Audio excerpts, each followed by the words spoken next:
So, I just got out of seeing Beetlejuice, the brand new film from Tim Burton. Of course, the sequel to the original Beetlejuice, which came out all the way back in 1988, so it has been quite a few years before the birth of yours truly, Joe Marchione, but finally we have the sequel, Beetlejuice, bringing back pretty much the entire original cast. You have Michael Keaton playing Beetlejuice, the iconic character of the namesake of the movie, and I'm saying the name so much, he has not appeared in my room, which tells me that ghosts aren't real, which is kind of sad. Winona Ryder is also back, and she is excellent here. You also have Jenna Ortega as the new person in this movie, the new, young, kind of depressed teenage girl, which Jenna Ortega mostly plays in everything she's in. And this is a movie that I really enjoyed. I had a really good time with this, more so than I thought I would, and more so than apparently everybody else on the internet. I gotta be honest, I am not the biggest fan of the original Beetlejuice. I had seen it quite a few times as a kid, but it's not a movie that ever really connected with me. I thought it was a little bit over the top with its silliness, and a little childish, and other than Michael Keaton's performance, just none of it ever really landed with me, which is why I am so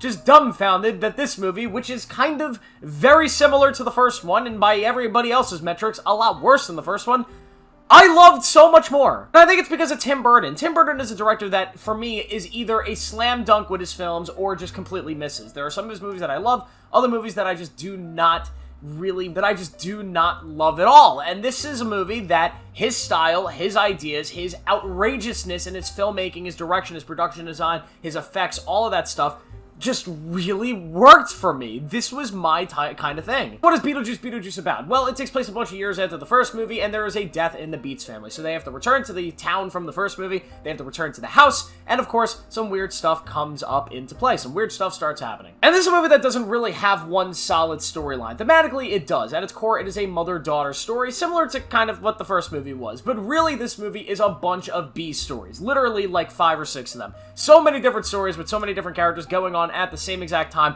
none of them really being incredible or super engaging, but all of them allow for this story to go into the world of the dead, to bring back Beetlejuice, and to see and do incredibly innovative stuff with the filmmaking that it is just constantly fun, silly, and hilarious. The pacing of this movie is unreal. It flies by. It literally just goes scene, and all these different stories happening at once. Could be a little overwhelming, especially because none of them are super interesting, but yet again, like I just said before, it introduces so many different ways to play with the world of the dead and play with the character of Beetlejuice that opens up so many opportunities for funny moments, good jokes, and just hilarious Tim Burton filmmaking. A lot of these performances I really liked. I think Jenna Ortega is fine in this movie. She does what you kind of expect from Jenna Ortega. I think Winona Ryder is so good in this film, kind of getting back to what she did in the original Beetlejuice. This truly feels like a continuation of that character, which is hard to do when somebody who was a teenage actor goes, you know, almost 40 years playing other characters and has to return to this person for the first time in a very long time. She does a phenomenal job.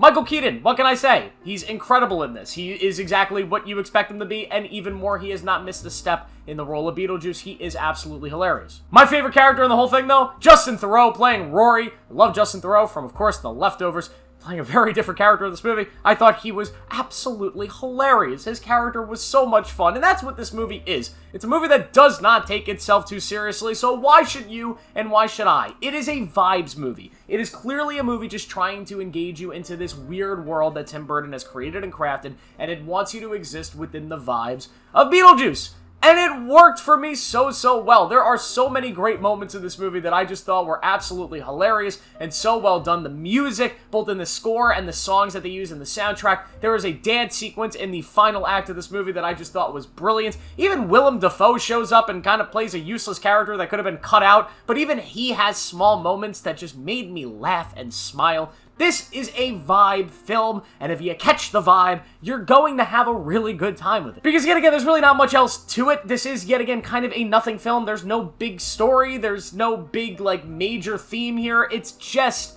vibes. And if you like that, and you enjoy Tim Burton stuff, this is going to be the movie for you. Because I had so much fun with this movie, and I honestly expected to hate it, which is kind of shocking. It's very rare that I go into a movie expecting to hate it, and end up kind of loving it. So because of all that, I'm going to give Beetlejuice a 4 out of 5. Yeah. This is one of my favorite recent Tim Burton projects. He's been kind of like on a downward trend for me. I haven't really loved a lot of his newest stuff. I wasn't a big fan of Wednesday, but I really enjoyed Beetlejuice, and maybe I'm in the minority of that. I don't know. Let me know down below. Make sure to like this video, subscribe for more, turn on notifications. I'll see you in the next one.